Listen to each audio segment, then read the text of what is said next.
Alright guys, so good morning. Nandito na ulit tayo ngayon sa ating portion ng unboxing. Okay, so ano ba itong binili natin? So bumili tayo ngayon ng snake cable, 30 meters na 8+4. Alright, so check natin kung maganda ba yung pagkaka-deliver nila sa atin or pagkakabalot nila, tsaka yung item. So, worth pala nito, no, in total, 7,219.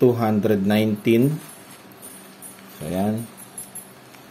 Sama na shipping cost. No, buksan natin.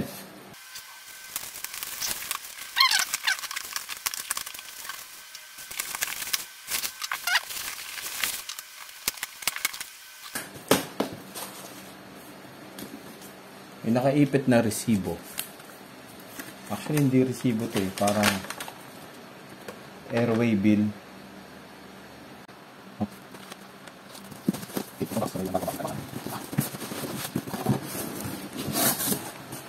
Ito guys. Ito yung laman niya.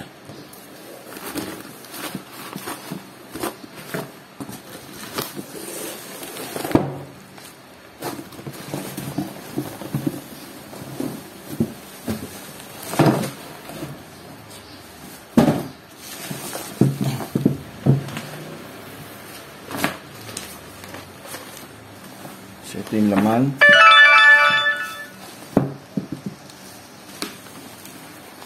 Ayan.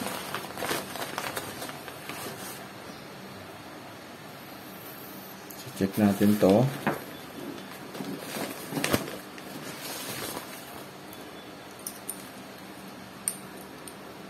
Ito yung para sa mail natin.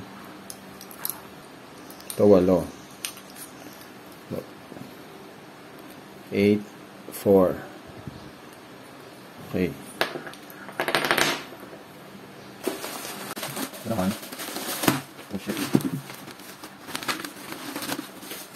Oh, okay. Hello.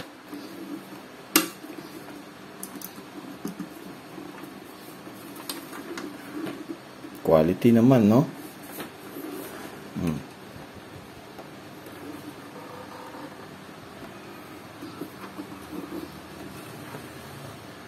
Alright.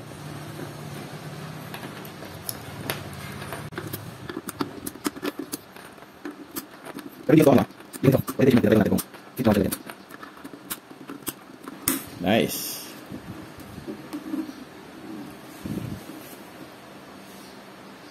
Ayos, di ba?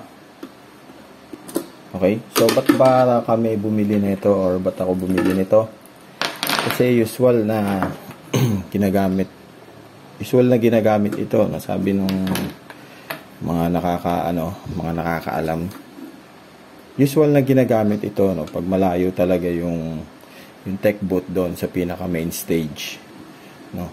So eto, gagamitin siguro natin tong AB para sa, kung basic ang gagamitin natin, meron tayong AB para sa left and right na main speaker natin. Tapos, kung meron tayong mga monitor speaker, so pwede nating lagay dito yon. Kung 4 yon, so siguro mag-link na lang yung dalawa. Nakalink yung dalawang monitor speaker, tas nakalink yung dalawang monitor speaker. Pasok na lang natin dito. And then, dali na lang dun, malapit sa tech booth since 30 meters ito. Yan, ang ganda, oh. Oh. Okay. So, ito naman, usual na gagamitin natin kung nasa harap tayo. No, kung meron tayong mga moving heads. Yan. So, pang moving heads natin. Pang backdrop lighting natin. So, kung ilan ang backdrop natin, gagamitin natin yan. Tapos, dalawa sa mic, if ever. No? Ngayon, kung meron naman tayong mga band or meron tayong musician malapit doon, so, pwede rin natin magamit yung mga ilang input natin dito. Like, halimbawa, sa wireless microphone, to keyboard, sa guitar, acoustic, kung meron man mga saxophone or something, e-drums. Yan, magagamit din natin to pag may mga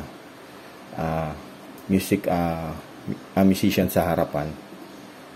So, I think best way din, no, para makatipid tayo sa mga XLR cables na nakaharang sa gitna or sa mga gilid, mahahaba per ano. So ito na siya, isang latag na lang tayo, kaya bumili ako nito.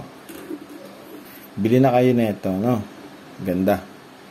Alright, thank you sa nanood hanggang dulo. Maraming salamat sa lahat na sumuporta sa atin, sa amin. Thank you. Wala na akong ibang sasabihin pa. Thank you and God bless.